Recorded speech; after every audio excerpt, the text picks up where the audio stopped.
Quand j'ai annoncé à mes parents que j'avais acheté ma première maison, ils se sont moqués de moi, et ont affirmé que ce devait être une petite cabane bon marché. Alors, je les ai invités à la pendaison de crémaillère, je leur ai montré la vie dont ils ne pouvaient que rêver, et j'ai coupé les ponts pour de bon. Je savais exactement comment cela allait se passer. Toute ma vie, mes parents n'avaient eu qu'un seul passe-temps, se moquer de moi. Si je réussissais quelque chose, ils le rabaissaient. Si j'échouais, ils s'assuraient de me faire savoir qu'ils l'avaient bien vu venir. Rien de ce que je faisais n'était jamais suffisant. Ainsi, quand j'ai annoncé que j'avais enfin acheté ma première maison, je ne m'attendais pas à des félicitations. Je n'espérais aucune fierté de leur part. Je n'attendais rien d'autre, si ce n'est leur ricanement habituel, et leur dédain coutumier. Et bien sûr, ils se sont adossés à leur chaise, en gloussant. « Qu'est-ce que c'est » Un minuscule taudis affreux, ont-ils demandé, en secouant la tête. « Laisse-moi deviner. » Une cabane délabrée, au milieu de nulle part. Je n'ai pas argumenté. Je ne me suis pas défendu. J'ai simplement souri, j'ai sorti une enveloppe, et je l'ai fait glisser, à travers la table. « Qu'est-ce que c'est » ont-ils interrogé, en haussant les sourcils. « Une invitation » ai-je répondu. « Pendaison de crémaillère, samedi prochain. » Ils ont ricané, jetant l'enveloppe de côté, comme s'il s'agissait d'un vulgaire courrier indésirable. « Ouais, on y sera » ont-ils marmonné. « Autant voir dans quel genre de pétrin, tu t'es encore fourré cette fois. » J'ai juste souri, parce que cette fois, c'était différent. Cette fois, je n'allais pas être celui qui serait embarrassé. Cette fois, c'était à leur tour de rester sans voix. La semaine précédant la fête m'a paru totalement surréaliste. J'avais passé toute ma vie à essayer de faire mes preuves auprès de personnes qui n'avaient jamais cru en moi. Mais cette fois, je ne cherchais pas leur approbation. J'allais leur donner une leçon. Une ultime et très satisfaisante leçon. La pendaison de crémaillère n'était pas juste une petite réunion informelle. Cela allait être un véritable événement. Ma nouvelle demeure n'était pas juste une simple maison. C'était la maison. Un vaste domaine, de plusieurs millions d'euros, situé dans l'un des quartiers les plus huppés de la ville. Le genre d'endroit où mes parents avaient toujours rêvé de vivre, sans jamais le pouvoir. Et j'y étais parvenu, totalement sans eux. J'ai envoyé les invitations à la famille, aux vieux amis, et à quelques personnes clés du travail. Je me suis assuré que tout serait absolument parfait. Les traiteurs, la musique, et même un service de voiturier. S'ils pensaient que j'avais acheté une masure en ruine, ils allaient avoir le choc de leur vie. Mais ensuite, une chose intéressante s'est produite. Les appels ont commencé. D'abord, ce fut ma tante. Elle n'avait jamais été ouvertement cruelle, comme l'étaient mes parents, mais elle était complice, restant toujours là, à les laisser me démolir. « Coucou, mon chéri » a-t-elle dit, avec cette voix mielleuse qu'elle prenait, quand elle voulait quelque chose. « Tes parents m'ont dit que tu avais acheté une maison. C'est tellement bien. » Où est-ce ? Je pouvais entendre le scepticisme résonner dans sa voix. Elle ne posait pas la question, par enthousiasme. Elle cherchait désespérément quelque chose à critiquer. J'ai envoyé une invitation, ai-je répondu simplement. Tu verras bien. Il y eut une pause, puis un rire hésitant. Tu sais, tes parents ne font que te taquiner, n'est-ce pas? Ils ne veulent que le meilleur pour toi, d'accord? Parce que ridiculiser chaque accomplissement de son enfant, c'est la marque d'une bonne éducation parentale. Je suppose que nous le découvrirons, samedi prochain, ai-je dit. Puis, j'ai mis fin à l'appel, avant qu'elle ne puisse continuer son manège. Ensuite, 2 jours avant la fête, mes parents ont appelé. C'était rare. Ils n'appelaient jamais, à moins d'avoir quelque chose de blessant à dire. C'est quoi le délire avec cette adresse, ont-ils demandé. Il n'y a pas d'erreur, rassure-nous. Aucune erreur, ai-je affirmé. C'est ma maison. Un silence a suivi. Puis, ils ont lâché un petit rire moqueur. Ouais. D'accord. Tu t'attends à ce qu'on croie ça? Je ne m'attends à rien, ai-je répliqué, en souriant intérieurement. Venez, tout simplement. Je pouvais entendre le doute s'insinuer dans leur voix, ainsi que leur incertitude. Ils avaient passé toute leur vie à croire que j'étais inférieur à eux. L'idée que j'ai pu accomplir quelque chose d'aussi grandiose, quelque chose dont ils seraient incapables, bouleversait leurs esprits. Tant mieux. Ce n'était que le début. Le jour de la fête est arrivé, et tout était fin prêt. L'allée de mon manoir, oui, un véritable manoir, était bordée de voitures de luxe. Le genre de voiture que mes parents avaient l'habitude de montrer du doigt dans les magazines, en disant « ça, c'est la vraie réussite, pas les bêtises que tu fais ». Des voituriers, dans des uniformes impeccables, prenaient les clés des invités à leur arrivée. À l'intérieur, les maîtres d'hôtel se déplaçaient avec fluidité, à travers la grande entrée, offrant du champagne et des hors-d'œuvre, sur de beaux plateaux en argent.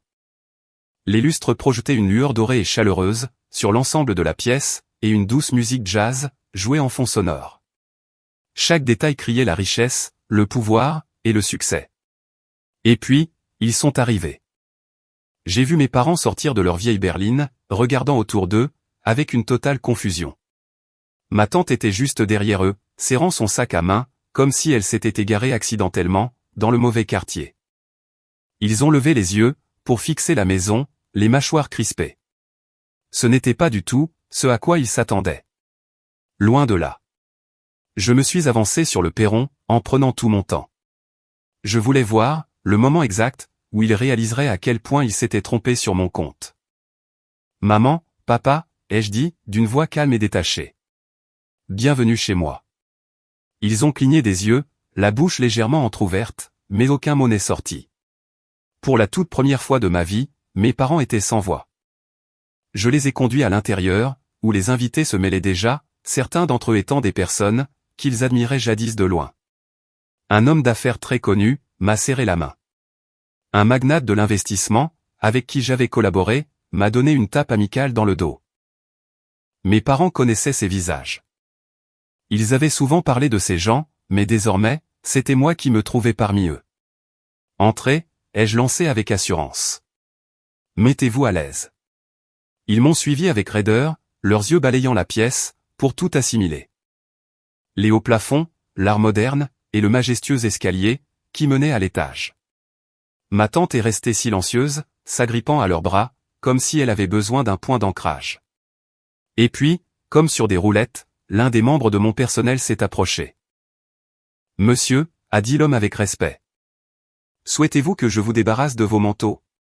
Mes parents se sont retournés, complètement abasourdis. « Du personnel ? J'avais du personnel ? » Ils ont hésité, puis ont remis leur manteau en silence, les mains légèrement tremblantes. Ils n'avaient toujours pas prononcé le moindre mot. J'avais rêvé de ce moment, et j'avais vécu pour lui. Les années d'humiliation, les moqueries incessantes, et les sourires dédaigneux, tout cela avait mené à cet instant précis. Et je n'avais pas encore terminé. « Prenons un verre » ai-je proposé, en les guidant vers le salon. Je me suis servi un verre de whisky, et je leur ai fait signe de s'asseoir. Ils se sont laissés tomber, dans les luxueux fauteuils en cuir, l'air toujours hébété. J'ai pris place, sur le siège en face d'eux, faisant doucement tourner ma boisson, avant d'en prendre une gorgée. Puis, je me suis penché en avant, en les fixant droit dans les yeux. « Vous m'avez toujours dit que je ne serais rien » ai-je déclaré doucement. « Vous vous êtes moqué de moi, vous m'avez humilié, et vous m'avez fait sentir que je n'avais aucune valeur. » Leurs visages se sont crispés, et leurs doigts se sont resserrés, contre les accoudoirs. « Mais regardez autour de vous. » J'ai fait un geste englobant la maison, les invités, et la réussite qui transpirait, de chaque recoin de la pièce. J'ai bâti tout cela sans vous, et même en dépit de vous. Ils ont inspiré brusquement, les narines dilatées, mais ils n'ont toujours pas parlé, car pour la première fois de ma vie, ils n'avaient plus rien à dire. Et je n'avais pas fini. J'ai laissé le silence s'étirer entre nous, le savourant pleinement. Pendant des années, ils avaient rempli chaque moment de calme par des critiques, et chaque accomplissement par des remarques perfides. Mais à présent, ils restaient simplement assis là, s'agrippant aux chaises, comme s'ils avaient besoin de s'accrocher à quelque chose de solide. J'ai pris une autre gorgée lente de mon whisky. « Quel est le problème » ai-je demandé, en penchant la tête. « Ce n'est pas ce à quoi vous vous attendiez ?» Ils ont dégluti péniblement. « Tout ça ?» ont-ils articulé, en s'éclaircissant la gorge. « Ça ne t'appartient pas. » J'ai eu un sourire en coin. « Oh que si !» Ils ont secoué la tête. « Tu n'as pas fait tout ça, tout seul. » Et voilà. C'était leur ultime tentative désespérée, pour garder le contrôle. L'idée que moi, l'enfant dont ils avaient passé leur vie à se moquer, ait pu accomplir tout cela sans eux, était une chose bien trop difficile à assimiler, pour leur esprit. Je me suis adossé, laissant mon verre reposer sur la table. Racontez-vous ce que vous voulez, mais la réalité est juste en face de vous. J'ai désigné la pièce d'un geste. J'ai construit cette vie. Vous n'y êtes absolument pour rien. Leurs visages se sont assombris. Mais, avant qu'ils ne puissent dire quoi que ce soit, ma tante a fini par prendre la parole. Nous, a-t-elle murmuré, en jetant un coup d'œil autour d'elle, avec une toute petite voix. Nous ne savions pas que tu réussissais aussi bien. J'ai haussé un sourcil. Non, effectivement. Parce que vous n'avez jamais pris la peine de me le demander. Elle a tressailli. Mes parents se sont contentés de serrer les mâchoires, leur fierté luttant encore contre l'évidente vérité qui se dressait devant eux. Et c'est là que j'ai porté le coup de grâce. Je me suis penché, baissant la voix, juste assez pour rendre la chose personnelle. Je vous ai invité ici, pour une seule et unique raison, ai-je asséné, d'un ton d'acier. Pour que vous puissiez voir la vie dont vous ne ferez jamais partie. Les yeux de mes parents se sont écarquillés. C'est ma vie, désormais, ai-je poursuivi. Et vous? J'ai esquissé un sourire glacial. Vous n'êtes plus rien pour moi. Leurs mains se sont serrées en poing, et leurs visages sont devenus écarlates. Espèce de petit ingrat, ont-ils commencé. J'ai levé une main, les coupant net. C'est fini, ai-je décrété calmement. Puis, je me suis légèrement tourné, et j'ai fait un petit geste des doigts. La sécurité s'est avancée. Deux hommes imposants en costume se sont approchés avec fluidité, se tenant juste derrière eux. Mes parents ont cligné des yeux, la bouche légèrement entr'ouverte, sous le coup du choc. Vous avez terminé, ici, ai-je déclaré. Escortez-les vers la sortie, et assurez-vous qu'ils ne remettent plus jamais les pieds sur ma propriété. Ma tante a halté. Attends. Non, ai-je répondu fermement. J'ai passé des années à supporter leurs ordures. Des années à être la cible de leur rire, à être rabaissé, et à me sentir comme une nullité. J'ai dévisagé directement mes parents. C'est terminé. Le garde a fait un pas en avant. Ils ont regardé tour à tour les agents, puis moi, en respirant bruyamment. Leur visage affichait un mélange de rage, d'humiliation, et d'autres choses encore. Quelque chose qui ressemblait presque à de la défaite. Mais ils n'ont pas lutté. Ils se sont levés lentement, ont réajusté leur veste, et m'ont jeté un tout dernier regard. Ensuite, ils se sont retournés, et sont sortis. J'ai expiré un grand coup, laissant le poids de ce moment redescendre. Pour la toute première fois, j'avais le pouvoir. Et mes parents, eux, n'étaient plus qu'un mauvais souvenir, un souvenir qui ne viendrait plus jamais me hanter. Alors que la porte se refermait derrière eux, un léger frémissement a parcouru la pièce. Quelques invités ont jeté un coup d'œil, curieux, mais ils étaient assez polis pour ne poser aucune question. La musique a continué de jouer, le tintement des verres a repris, et, tout simplement, ils étaient partis. J'ai expiré lentement, sentant qu'un nœud se dénouait, à l'intérieur de ma poitrine. Pendant des années, j'avais porté le poids de leurs mots, de leurs moqueries, et de leurs doutes. Mais désormais, ils étaient hors de ma maison, et hors de ma vie. Et, pour la première fois, je me suis senti vraiment libre. Je me suis tourné, à nouveau vers mes invités, en affichant un sourire détendu. Eh bien, ai-je lancé, en levant mon verre. Maintenant que le spectacle est terminé, profitons de la soirée. Quelques rires ont retenti, des verres ont trinqué, et, en un instant, la célébration a repris de plus belle. Mais au fond de moi, je savais que cette nuit n'était pas seulement une fête. Il s'agissait de gagner, et j'avais remporté la victoire.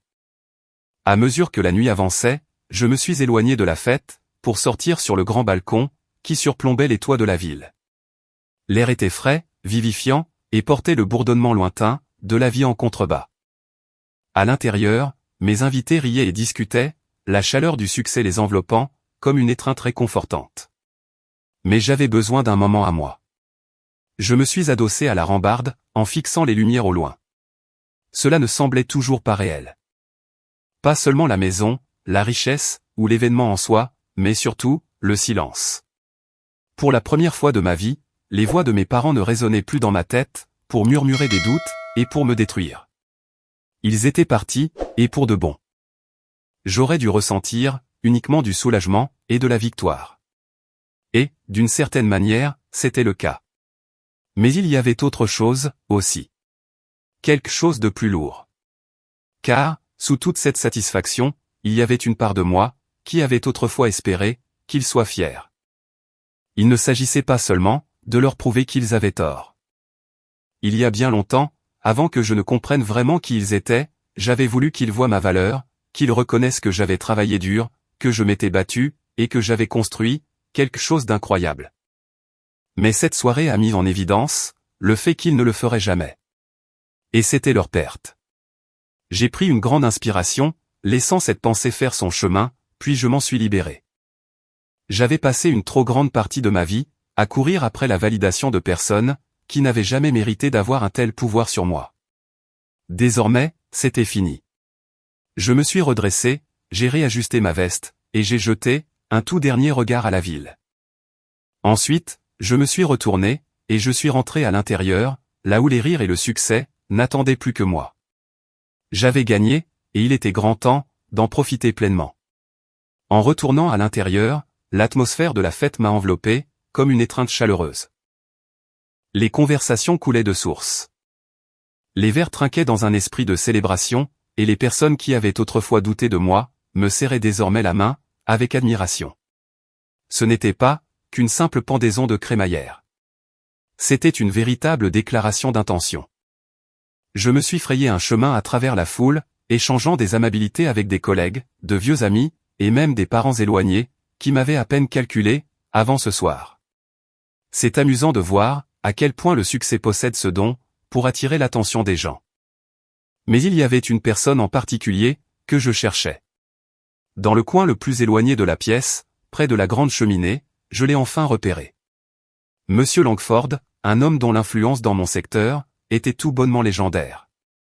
Il avait été l'une des idoles de mes parents, le genre d'homme, avec qui ils auraient tué, pour pouvoir discuter. Et à présent, il était là, à ma propre pendaison de crémaillère. Je me suis approché, et dès qu'il m'a vu, son visage s'est illuminé. « Voici l'homme de la soirée », a-t-il déclaré, en tendant la main. Cet endroit est absolument incroyable. Je lui ai serré la main, avec fermeté. J'apprécie le compliment, monsieur Langford. Cela signifie beaucoup pour moi, venant de votre part. Il a ri. Appelez-moi Richard. Et écoutez, j'ai beaucoup entendu parler, de ce que vous faites avec votre entreprise. Et cela me plaît énormément. C'est alors qu'il s'est légèrement penché, en baissant la voix. Il faut que l'on discute prochainement. J'ai quelques opportunités, qui pourraient bien vous intéresser. J'ai souri. Des opportunités? Le genre d'opportunités, dont mes parents avaient toujours rêvé, et qui m'étaient maintenant servis, sur un plateau d'argent. J'ai jeté un coup d'œil, vers l'entrée, pendant une fraction de seconde, me remémorant l'expression de leur visage, au moment de leur départ. Ils avaient passé leur vie entière, à me répéter que je n'y arriverais jamais, que je n'étais pas assez bien, et que je ne ferais jamais rien de bon. Et pourtant, j'étais là, non seulement en train de leur prouver le contraire, mais aussi de prospérer, bien au-delà de leur imagination la plus folle. Je me suis tourné à nouveau vers Richard, et j'ai levé mon verre. J'adorerais que l'on discute, ai-je répondu avec assurance. Faisons en sorte que cela se concrétise, a-t-il dit avec un grand sourire.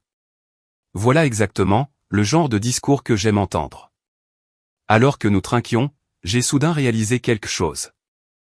J'avais été tellement concentré sur ma vengeance, que je n'avais pas pris un seul instant, pour apprécier une chose, bien plus importante encore. Je n'étais pas seulement, en train de donner tort à mes parents. J'étais en train de construire, une vie tellement extraordinaire, que leurs opinions n'avaient plus la moindre importance. Et, pour la toute première fois, je me moquais véritablement, et sincèrement, de ce qu'ils pouvaient bien penser, parce que mon avenir, m'appartenait, et qu'il était sans limite.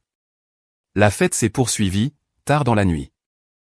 Mais, même en parlant avec mes invités, en riant avec de vieux amis, et en discutant affaires avec des personnes qui me respectaient vraiment, je n'arrivais pas à me défaire d'un pressentiment, au fond de mes tripes. Ce n'était pas fini. Pas avec mes parents. Et, j'avais vu juste. Vers minuit, alors que les tout derniers invités s'apprêtaient à partir, mon téléphone a vibré. Je l'ai sorti de ma poche, et il était là.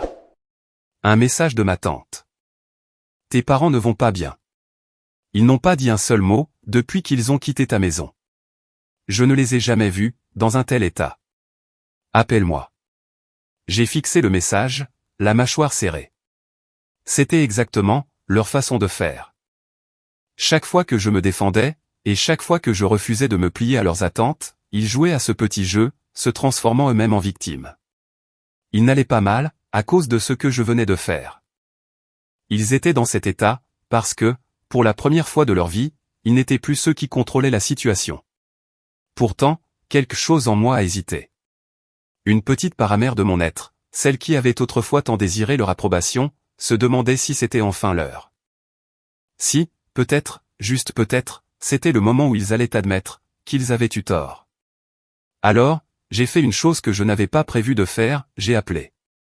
La ligne a sonné une fois, 2 fois, puis la voix de ma tante a résonné, tendue et angoissée. Dieu merci. Tes parents ont besoin de te parler. Une pause s'en est suivie, puis le bruit étouffé du téléphone que l'on se passe, et, finalement, leur voix. Tu crois vraiment que tu vaux mieux que nous? J'ai fermé les yeux, en expirant lentement. Bien sûr, évidemment. C'était tout ce qu'ils trouvaient à dire. Pas la moindre excuse, aucun regret, juste encore et toujours la même rengaine. Je ne les ai même pas laissés continuer. J'ai éloigné le téléphone de mon oreille, et j'ai raccroché. Je refusais de subir cela, plus longtemps. Il n'était plus mon problème. J'ai glissé mon téléphone, de retour dans ma poche, j'ai marché jusqu'au bar, et je me suis servi un autre verre. En prenant une lente gorgée, j'ai jeté un regard sur la magnifique maison que j'avais bâtie pour moi-même. C'était ma vie maintenant, et il n'y avait plus aucune place. Je suis resté là pendant un long moment, à dévisager mon téléphone. L'appel avait duré 15 petites secondes en tout, mais m'avait semblé durer toute une vie. Tu crois que tu vaux mieux que nous? C'était ça, leur seule réponse. Pas de nous sommes désolés, pas de nous avions tort, ni même de simples félicitations, juste cette même rancœur amère et épuisante. Et à cet instant précis, quelque chose s'est enfin libéré, à l'intérieur de moi. Pendant des années, j'avais transporté leur voix, dans ma tête. À chaque échec, à chaque revers, à chaque doute, je pouvais les entendre ricaner, pour me dire que je n'étais pas à la hauteur, que je perdais mon temps, et que je ne connaîtrais jamais un véritable succès. Mais ce soir, debout au milieu de mon manoir, entouré de tout ce que j'avais construit, j'ai réalisé une chose, que j'aurais dû savoir depuis bien longtemps. Ils n'ont jamais été les juges de ma vie. J'avais passé ma vie à essayer de leur prouver le contraire, et à tenter de les forcer à voir ma propre valeur. Mais la vérité, c'est qu'ils ne la verraient jamais. Non pas parce que je n'étais pas suffisant, mais parce qu'ils étaient totalement incapables de s'en rendre compte. Ils avaient besoin que j'échoue. Parce que si je réussissais, si je m'épanouissais sans eux, cela signifiait que toute leur cruauté, tous leurs rabaissements, et toutes ces années passées à me détruire, n'avaient servi strictement à rien. Et cela, leur ego ne le permettrait jamais. J'ai retourné mon téléphone, je l'ai posé sur le comptoir du bar, et j'ai relâché un long soupir. C'était fini. C'était la toute dernière fois que je l'ai laissé occuper une place dans mon esprit. De discrets coups frappés à la porte m'ont tiré de mes pensées. Je me suis retourné pour voir mon meilleur ami, Ryan, qui se tenait là.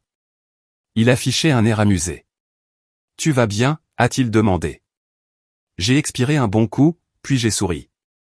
Un sourire, à la fois vrai et sincère. « Ouais », ai-je répondu. « Je crois que je vais enfin bien. » Il a souri de toutes ses dents, et s'est avancé à l'intérieur, jetant un coup d'œil autour de la pièce. « Tu sais » a-t-il lancé, en attrapant un verre pour se servir un verre. « Si j'étais à ta place, je me sentirais vraiment très bien en ce moment. » J'ai eu un sourire narquois. « Oh, c'est le cas. » Ryan a levé son verre. « Alors, je trinque à ta santé, mon vieux, et au fait d'avoir prouvé à tous ces gens qu'ils avaient tort. » J'ai fait teinter mon verre, contre le sien. Mais en prenant une gorgée, j'ai pris conscience d'une chose. Je ne célébrais pas seulement le fait de leur avoir donné tort. Je célébrais quelque chose de beaucoup plus important.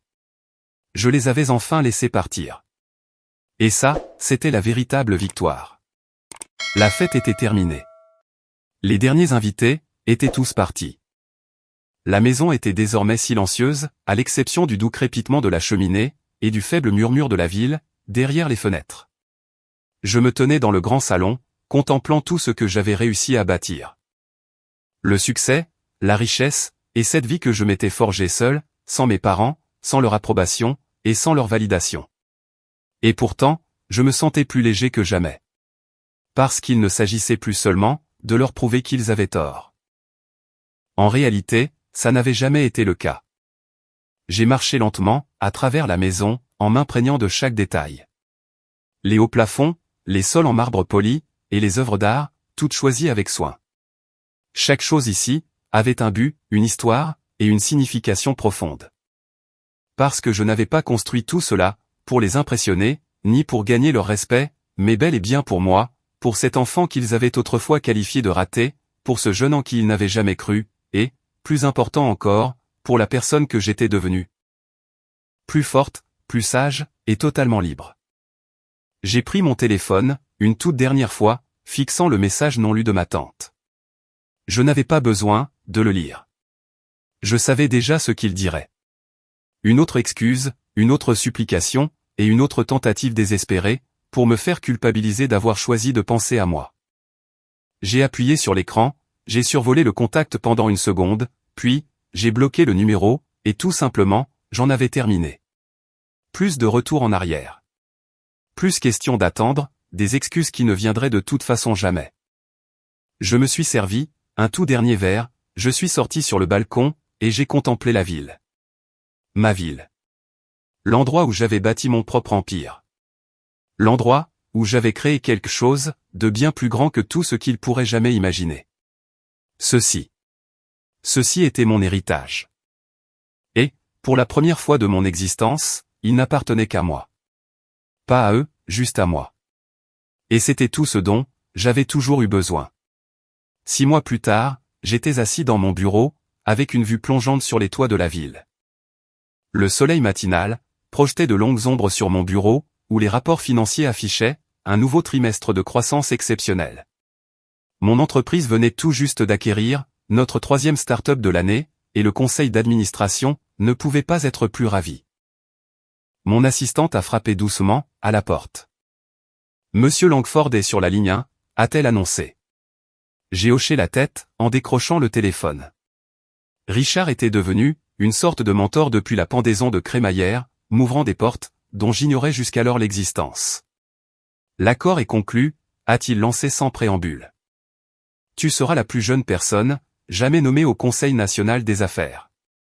Je me suis adossé à ma chaise, en m'accordant un petit sourire de satisfaction. Ce conseil était très sélect, accessible uniquement sur invitation, et il était composé des chefs d'entreprise les plus influents du pays.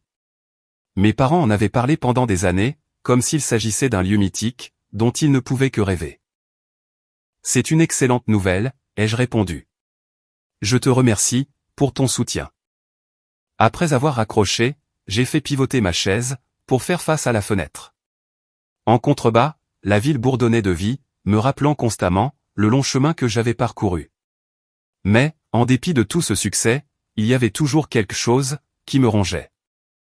Un sentiment de vide que je n'arrivais pas vraiment à nommer. Mon téléphone a vibré. Un SMS de Ryan. Mec, tu as vu les infos. Ce n'était pas le cas. En ouvrant mon navigateur, j'ai rapidement trouvé ce à quoi il faisait référence. L'entreprise de mes parents avait déposé le bilan. La société dont il s'était servi pour rabaisser mes propres ambitions était en train de s'effondrer. J'ai fixé l'écran en attendant que la satisfaction ne m'envahisse. Elle n'est jamais venue. Au lieu de cela, je n'ai absolument rien ressenti. Ni joie, ni sentiment de revanche, juste un grand vide. J'ai reposé mon téléphone, et je suis retourné au travail. Mais cette pensée a persisté. Le soir venu, alors que tout le monde était déjà rentré chez soi, j'étais encore à mon bureau, à remuer tout cela dans mon esprit. Pourquoi ne ressentais-je rien? La réponse est apparue, de manière inattendue. Parce que je m'en fichais complètement, désormais. leur échec n'était pas ma victoire. Mon succès ne tournait pas autour d'eux. Cela n'avait jamais été le cas. J'avais simplement été trop obnubilé par l'idée de leur donner tort pour m'en rendre compte. 2 semaines plus tard, je dînais avec Élise, une brillante architecte que je fréquentais depuis quelques mois. Nous discutions des plans pour un nouveau centre communautaire que ma fondation construisait dans le quartier de mon enfance. Je pense que nous devrions inclure un incubateur d'entreprise, a-t-elle suggéré. Un endroit où les gens qui ont de bonnes idées, mais aucun réseau, peuvent se lancer. J'ai hoché la tête, en repensant à mes propres débuts. J'aime bien cette idée. Les gens ne devraient pas avoir besoin de parents riches ou de relations dans de grandes universités pour avoir leur chance. Elle m'a observé pendant un instant. Tu ne parles jamais de ta famille. J'ai haussé les épaules. Pas grand-chose à en dire. Tout le monde a toujours quelque chose à dire au sujet de sa famille, a-t-elle répliqué, le regard à la fois doux et plein de défis. Même si ce n'est que pour expliquer pourquoi il n'en parle pas. J'ai détourné les yeux, mal à l'aise face à sa perspicacité. Nous ne sommes pas proches. Je m'en doutais, a-t-elle affirmé. Mais ça fait 6 mois que je te connais, et tu ne les as jamais mentionnés une seule fois, si ce n'est en passant.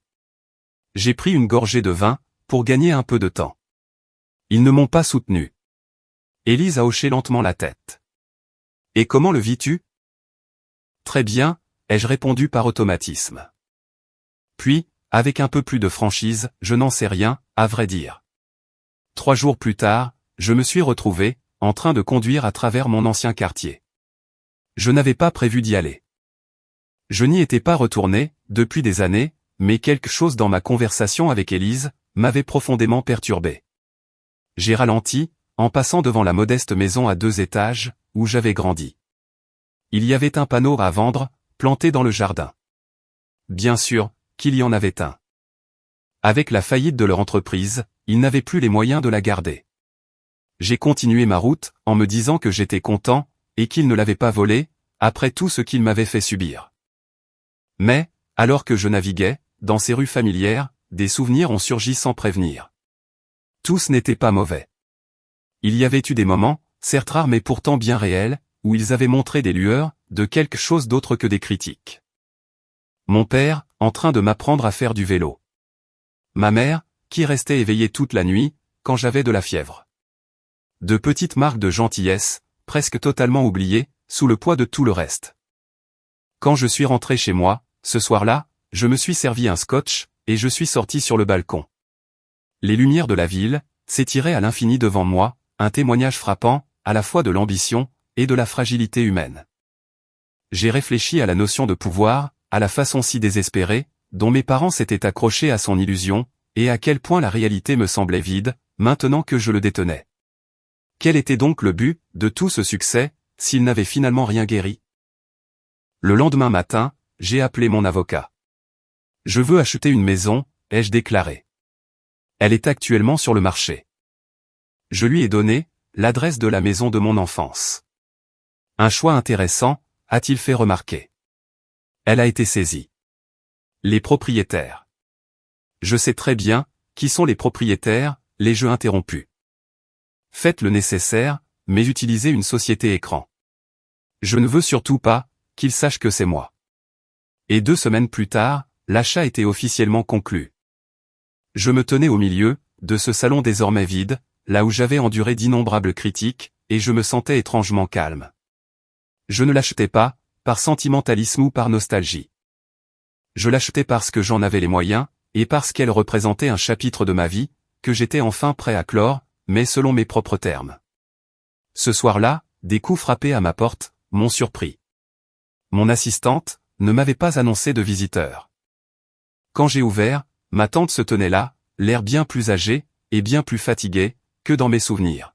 « Comment m'avez-vous trouvé » ai-je demandé, sans l'inviter à entrer. « Ton entreprise n'est pas vraiment du genre discrète » a-t-elle répliqué. Puis-je entrer? Agissant contre mon bon sens, je me suis écarté, pour la laisser passer. Elle est entrée avec prudence, les yeux écarquillés, face à l'opulence qui l'entourait. « J'ai essayé de te joindre » a-t-elle avoué. « J'ai bloqué votre numéro. » Elle a hoché la tête, comme si elle s'y attendait un peu. Tes parents ont tout perdu. Je le sais. Ils vivent dans un petit appartement, maintenant. Ton père a fait une légère crise cardiaque, le mois dernier. Je n'ai pas répondu. Ce ne sont pas de bonnes personnes, a-t-elle lâché de façon inattendue. Ils t'ont traité, de manière effroyable. J'aurais dû dire quelque chose, il y a des années. Ces aveux m'ont fait sursauter. Je n'avais jamais entendu, qui que ce soit dans la famille, reconnaître la façon dont ils m'avaient traité. Pourquoi êtes-vous ici, ai-je demandé. Elle m'a tendu une enveloppe. Ils ignorent totalement, que je fais ça. Je l'ai trouvé, quand je les aidais à faire leur carton. À l'intérieur, se trouvait une coupure de journal jauni, un petit article sur un concours d'entrepreneuriat, que j'avais remporté à l'université. Juste à côté, il y avait une photo de moi, en train de recevoir le prix, l'air jeune et tellement fier. Dans la marge, avec l'écriture de mon père, figurait une inscription, « C'est mon fils ». Il l'a gardé, a murmuré ma tante doucement. Pendant toutes ces années. J'ai fixé la coupure de presse, tandis que diverses émotions se livraient bataille à l'intérieur de moi. Un seul moment de fierté n'efface pas des années entières de cruauté. Non, a-t-elle concédé. Cela n'efface rien. Mais je me suis dit, que tu devais savoir que ça existait. Après son départ, je suis resté assis avec la coupure de presse, pendant un long moment, essayant de la réconcilier, avec tout ce que je savais sur mes parents. Cela ne changeait rien, à tout ce qu'ils avaient fait. Cela n'excusait absolument rien, mais ça venait compliquer le récit que je m'étais forgé, ce récit où ils ne m'avaient toujours considéré, que comme une profonde déception. Le lendemain, j'ai appelé Richard Langford. Je veux créer une fondation, ai-je annoncé. Pour les familles en situation de crise, avec des services de santé mentale, des conseils financiers, et de la médiation. C'est un pivotement intéressant, a-t-il commenté. Y a-t-il une raison particulière? J'ai pensé à la coupure de journal, au panneau à vendre, et à cette sensation de vide, face à ma propre victoire. Disons simplement, que j'ai beaucoup réfléchi, à la notion d'héritage. Un mois plus tard, j'ai envoyé une lettre, à la nouvelle adresse de mes parents. Ce n'était pas exactement, un rameau d'olivier. Je ne leur pardonnais pas. Je n'étais même pas sûr, d'en être capable un jour, mais c'était la reconnaissance de la douleur, inhérente à notre histoire commune, et de la possibilité que les gens puissent être, bien plus complexes que les rôles qu'on leur a attribués. Je ne les ai pas invités, à revenir dans ma vie. Je n'ai offert aucune aide financière, et je n'ai proposé aucune réconciliation. Je les ai simplement informés, de l'existence de la fondation, et j'ai joint 2 billets d'invitation, pour le gala d'inauguration. Je ne m'attendais pas à ce qu'ils viennent. Je n'étais même pas sûr, d'en avoir envie. Mais, en cachetant l'enveloppe, j'ai réalisé quelque chose d'important. J'envoyais cette lettre pour moi, et pas pour eux. Parce qu'aller de l'avant impliquait de reconnaître le passé, et pas seulement de le fuir. Parce que le véritable succès ne se mesurait pas à ce que l'on avait bâti, mais aux épreuves que l'on avait surmontées, pour y parvenir. En remettant la lettre à mon assistante, j'ai senti un poids s'envoler. Pas entièrement, mais suffisamment pour en remarquer la différence. Pour la première fois depuis cette pendaison de crémaillère, je faisais un choix qui n'était pas purement réactif, un choix dont le but n'était pas, de prouver quoi que ce soit à qui que ce soit. Cela aussi, faisait partie intégrante de mon héritage. C'était peut-être la partie la plus difficile, mais aussi la plus nécessaire. Et, en retournant à mon bureau, j'ai compris que l'histoire n'était pas terminée. Ni la mienne, ni la leur, ni même ce récit complexe, que nous avions créé tous ensemble. Il y aurait sûrement d'autres chapitres, d'autres choix à faire, et d'autres moments de remise en question. Mais, pour l'instant, c'était amplement suffisant. Un petit pas en avant, vers quelque chose qui ressemblait, de façon inattendue, à de la guérison. Ce n'était pas encore le pardon, pas pour l'instant. Et peut-être que ça ne le serait jamais, mais c'était quelque chose de plus calme, et de beaucoup plus profond.